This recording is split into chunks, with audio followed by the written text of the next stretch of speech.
سال 1942 دنیا دوسری جنگ عظیم کی آگ میں جل رہی تھی۔ یورپ برباد ہو چکا تھا، شہروں کی عمارتیں تباہ ہو چکی تھی۔ نازی جرمنی اپنی طاقت کے نشے میں پورے یورپ کو قید کر چکی تھی۔ اب ان کا نیا نشانہ تھا سوویت یونین۔ ہٹلر کا پلان تھا کہ وہ اسٹالن گراڈ نام کے ایک شہر کو فتح کرے۔ اسٹالن گراڈ کو فتح کرنا صرف ایک ملٹری ٹارگٹ نہیں تھا، بلکہ ایک پولیٹیکل اور سائیکولوجیکل مشن تھا۔ لیکن اس شہر میں ایک ایسا سپاہی موجود تھا جو ہٹلر کے سپنوں کو توڑنے والا تھا، وسیلی گریگوریوچ زیتسیو۔ وسیلی کی پیدائش 23 مارچ 1915 کو سوویت یونین کے ایک ٹھنڈے علاقے یلینسکوئے میں ہوئی۔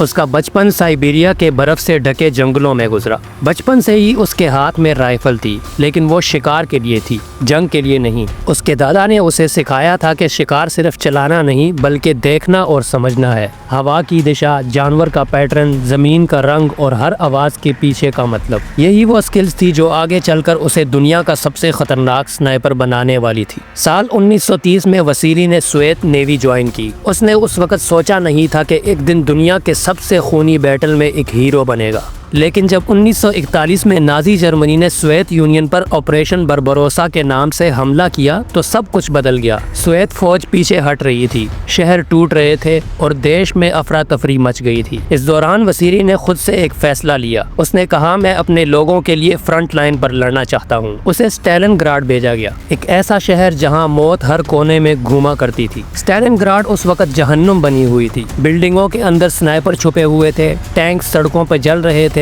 اور ہوا گن پاؤڈر اور لاشوں کی سمیل سے بھری ہوئی تھی۔ ہر طرف سے گولے برس رہے تھے، لوگوں کے چہرے دھول اور خون سے لپٹے ہوئے تھے۔ اس شہر میں وسیلی نے اپنا پہلا sniper rifle Mohsin ناگنت 7.62 mm rifle اٹھایا اور یہاں سے ایک کہانی شروع ہوئی جو آج بھی ہر ملٹری اکیڈمی میں پڑھائی جاتی ہے۔ ایک دن ایک جرمن سنائپر نے کئی سوویت سولجر کو مار دیا۔ فوج کے لوگ ڈرے ہوئے تھے۔ تب وسیلی نے اپنا نشانہ سیٹ کیا۔ اس نے پورا دن آبزرو کیا، اینیمی سنائپر کے پیٹرن دیکھے، اس کی جگہ کا اندازہ لگایا۔ جب سورج ڈھلنے لگا وسیلی نے ایک گولی چلائی اور اس گولی نے نہ صرف جرمن سنائپر کو ختم کیا بلکہ سوویت سولجر کے دل میں امید کی روشنی جگا دی۔ اس دن سے ہر فوجی اس کا نام عزت سے لینے لگا۔ کچھ ہفتوں میں ہی وسیلی نے 40 سے زیادہ اینیمیز کو مار گرایا۔ اس کے نشانے بالکل پرفیکٹ ہوتے تھے، نہ 1 انچ اوپر اور نہ ہی 1 انچ نیچے۔ اس کا ہر شاٹ مطلب رکھتا تھا۔ لیکن وسیلی صرف خود کے لیے نہیں لڑ رہا تھا، اس نے اپنے جیسے نئے سنائپرز کو بھی ٹرین کرنا شروع کیا۔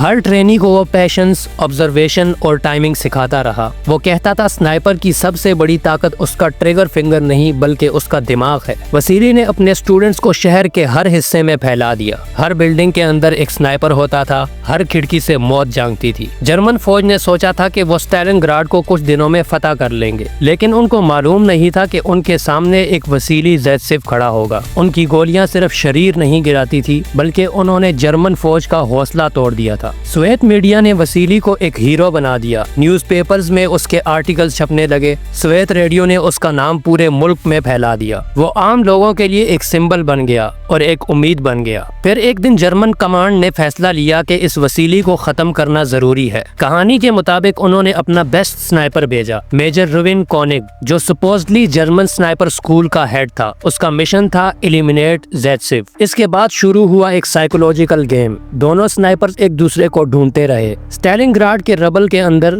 دھول کے پیچھے ایک خاموش جنگ چل رہی تھی۔ پہلے دن وسیلی نے دیکھا کہ اس کا ایک ساتھی سنائپر مارا گیا۔ جرمن سنائپر اپنے نشانے میں کمال تھا۔ وسیلی نے ہر دن اپنی پوزیشن بدلی اور فائنلی تیسرے دن اس نے جرمن سنائپر کا سکوپ سن لائٹ میں چمکتا دیکھا۔ اس نے اپنی رائفل ریڈی کی، سانس روکی اور ایک ہی شاٹ میں جرمن سنائپر کا کام تمام کر دیا۔ بیٹل آف اسٹالن گراڈ کے دوران اس نے 225 کنفرم کلز کیے، لیکن کچھ سورسز کے مطابق یہ تعداد 400 کے قریب تھی۔ ہر کل ایک کہانی تھی، ہر شاٹ ایک سٹیٹمنٹ تھا۔ ایک دفعہ اس نے لکھا، ہم ہر جرمن کو مارتے ہیں جو ہمارے شہر کے اندر قدم رکھتا ہے۔ ہر گولی کے ساتھ ہم اپنی زمین واپس لے رہے ہیں۔ دسمبر 1942 میں ایک مارٹر شیل پھٹنے سے وسیلی زخمی ہوا۔ اس کی آنکھوں میں سٹیل کے ٹکڑے گھس گئے۔ ڈاکٹر نے کہا وہ پھر کبھی دیکھ نہیں پائے گا، لیکن اس کا حوصلہ اتنا بلند تھا کہ سرجری کے بعد اس کی آنکھیں ٹھیک ہو گئی۔ اس نے کہا، میں پھر سے